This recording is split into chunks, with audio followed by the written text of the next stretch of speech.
Good morning.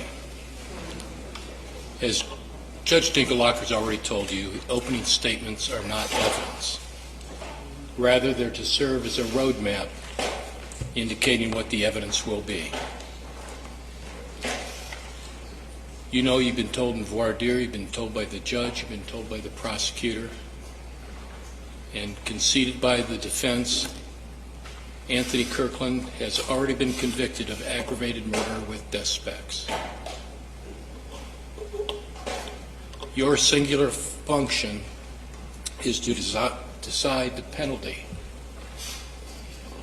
There are 4 options: death, life without parole, life with no possibility of parole until after 25 years, and life with no possibility of parole after 30 years. Today I'm telling you that the defense is seeking life without parole. It's not seeking 25 or 30, but it's seeking life without parole. And to come to that conclusion, or whichever conclusion you come to, you'd all said in voir dire that you would keep an open mind until you heard all the evidence.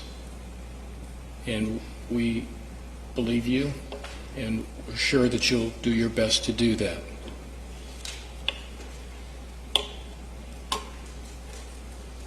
I want to tell you how the trial is going to work.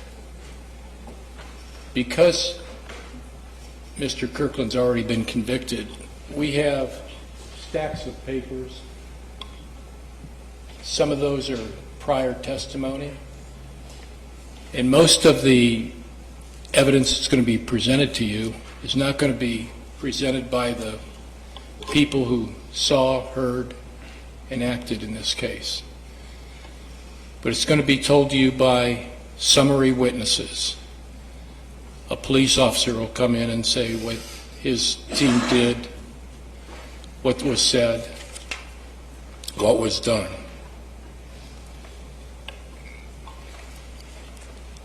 That will probably take a couple of days. Well, we know it'll take at least 3, because Mr. Kirkland's statement is almost 9 hours, which will take us 2 days based on the schedule that we gave you that we're working. When the state is finished, the defense will call 2 experts. The first expert is Dr. Joseph Wu, a board-certified psychiatrist from University of California at Irvine. By way of background, he graduated with honors from Stanford, went to medical school at California, Irvine, then did a fellowship in brain imaging. He's been doing that for over 30 years and has testified all over the country. He's written 67 papers that have been reviewed.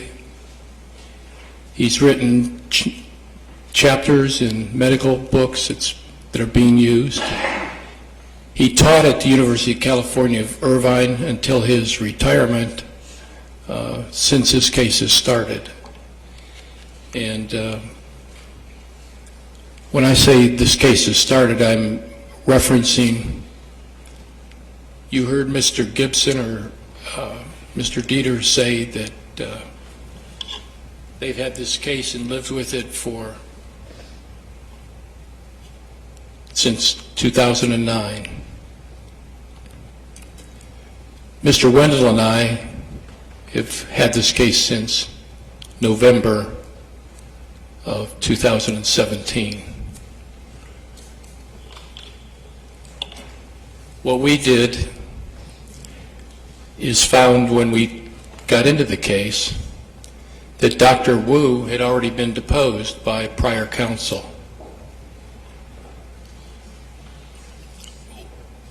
except that they weren't finished. We had to go to California to finish that deposition, that is Mr. Wendell and I, along with the prosecutor. And we finished that deposition, and it's what we say in the can, and you'll be able to see it on the, we call the Elmo. They will play it. I'm going to tell you that Dr. Wu's a little hard to understand. English isn't his first language. He certainly speaks English, but you'll have to concentrate on what's being said. And I know you can all do that. To assist, I understand that the words are going to flow on the screen at the same time that Dr. Wu is speaking.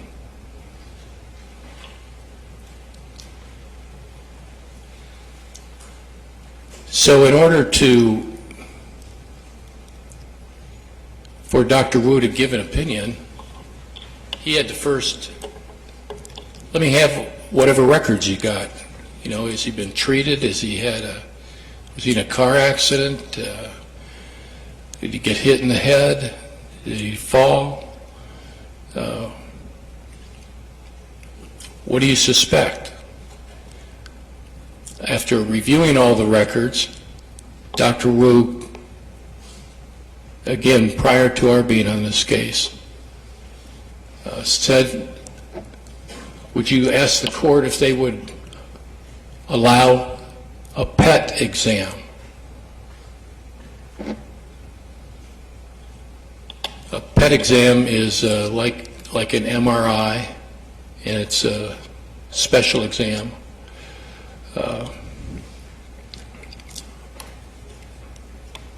Positron emission tomography.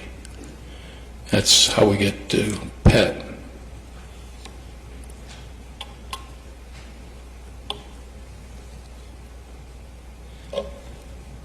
So we came to the court, and the prior attorneys came to the court and asked, can we have these tests run on Mr. Kirkland?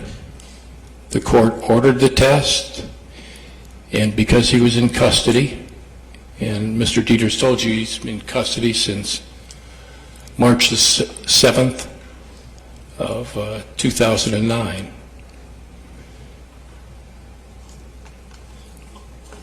So the tests were ordered, and because he was incarcerated, he was taken to the Ohio State Wexner Medical Center, which is on the Ohio State campus.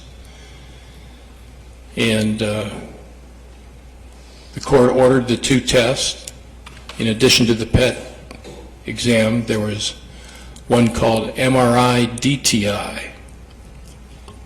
Most people are familiar with MRIs, which is magnetic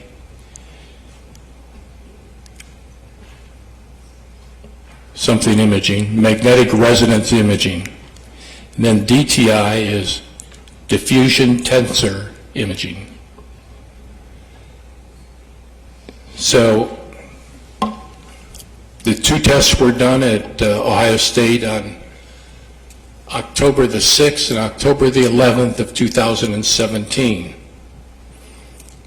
Again, that's a month before Mr. Wendell and I come on the case.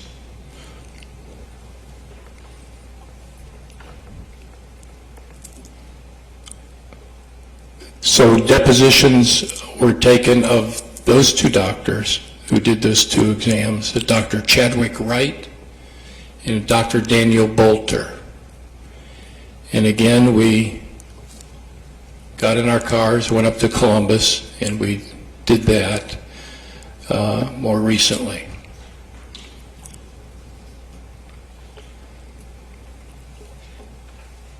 After we spoke with, that is, the new defense team spoke with Dr. Wu, we decided to get another expert Dr. Wu, as I said, is a board-certified psychiatrist. We wanted to get the opinion of a psychologist as well. So we got Dr. Patty Van Aes. She's a PhD from Vanderbilt University. She lives in Nashville, Tennessee, and she will come in here and testify live. And as far as I know, she'll be the only live expert. And what I mean by that is she'll testify from this stand.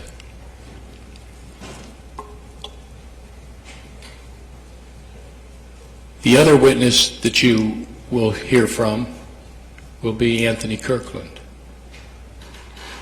And he is permitted to make an unsworn statement, and he will do that.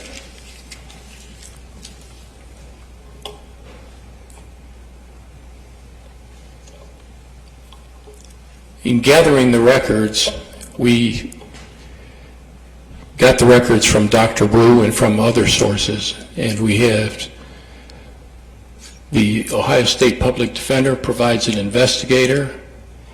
That had already been done prior to our getting on the case. They interviewed family members, former girlfriends. I think you'll recall that Mr. Wendell told you that Roberta Baldwin was the mother of Anthony Jr. At any rate, there are many interviews, many records, hundreds of pages of records.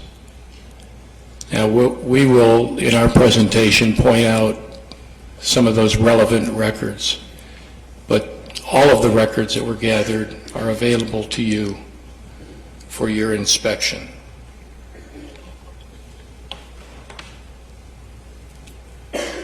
So the question was, how can a person who's seemingly of average intelligence act in the manner described by the prosecutor?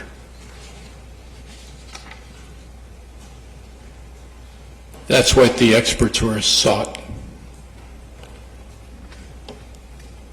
And there's a statutory mitigating factor that says you shall consider whether as a result of a mental disease or defect the defendant was unable to control his actions and conform to the law.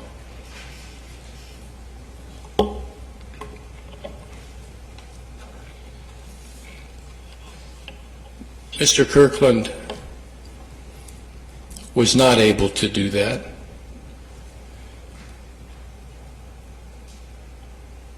Your decision will be life or death. Mr. Kirkland tried to get help.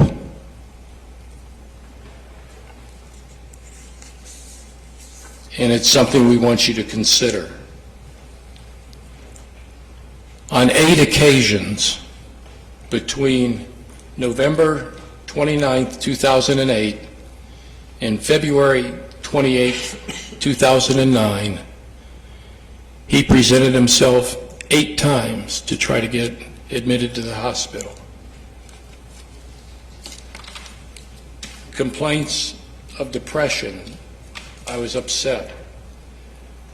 Suicidal ideation, mood swings.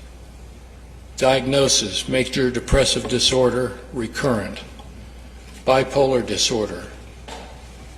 Adjustment disorder with depressed mood.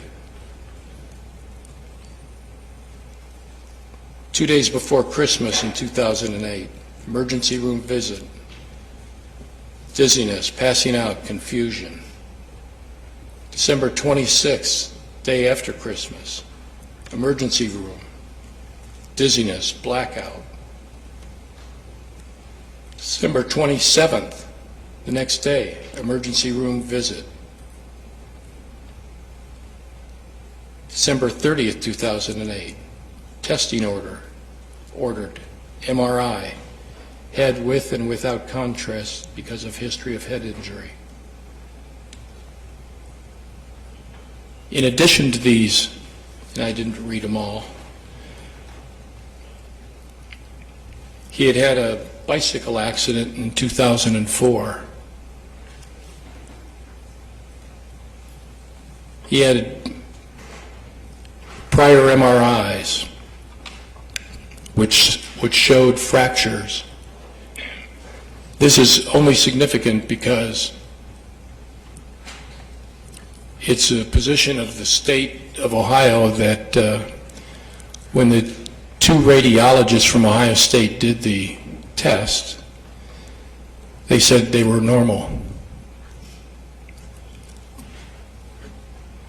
Dr. Wu, in his deposition, said, "Radiologists end where I begin."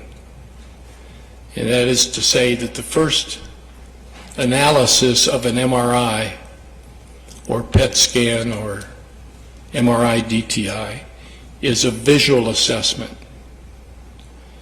And what they said is it's normal. That's what we do. The test was done in what we call a rest protocol.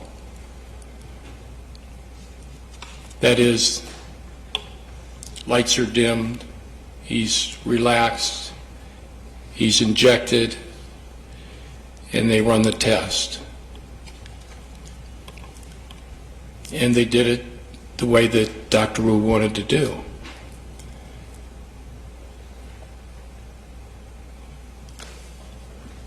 When Dr. Wu got the results, he did his own analysis. That's where he starts. He does the visual analysis, then starts where everyone else has left off.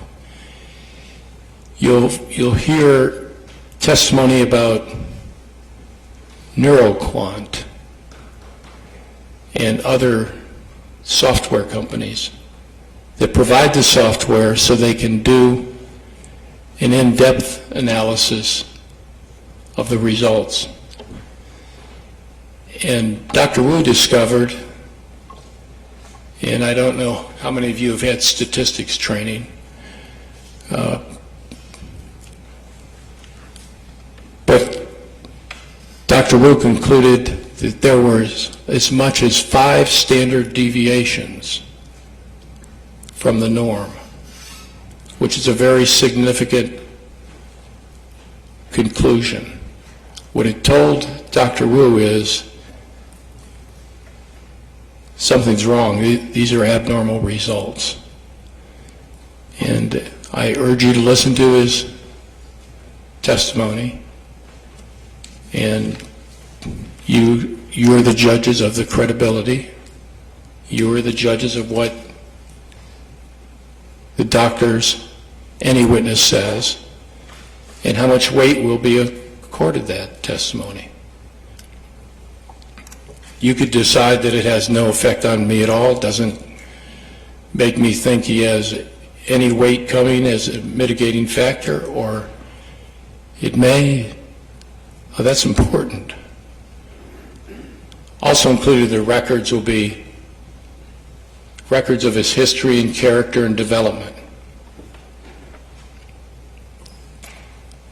Did he come from an abusive home?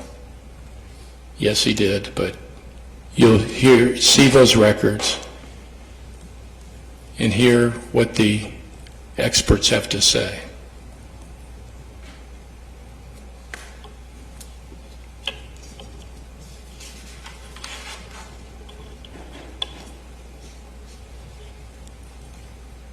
I expect, and I think we expect, that this case will go into be the rest of this week and into next week, and maybe go as far as Monday the 6th. But we ask you to abide by your oath, keep an open mind, wait until you hear the evidence, and then the judge will give you the law. And we feel that doing all that, you will not be convinced beyond a reasonable doubt. It's the highest standard of proof there is in our country. There is not proof beyond a reasonable doubt that the aggravating circumstances outweigh the mitigating factors. Thank you.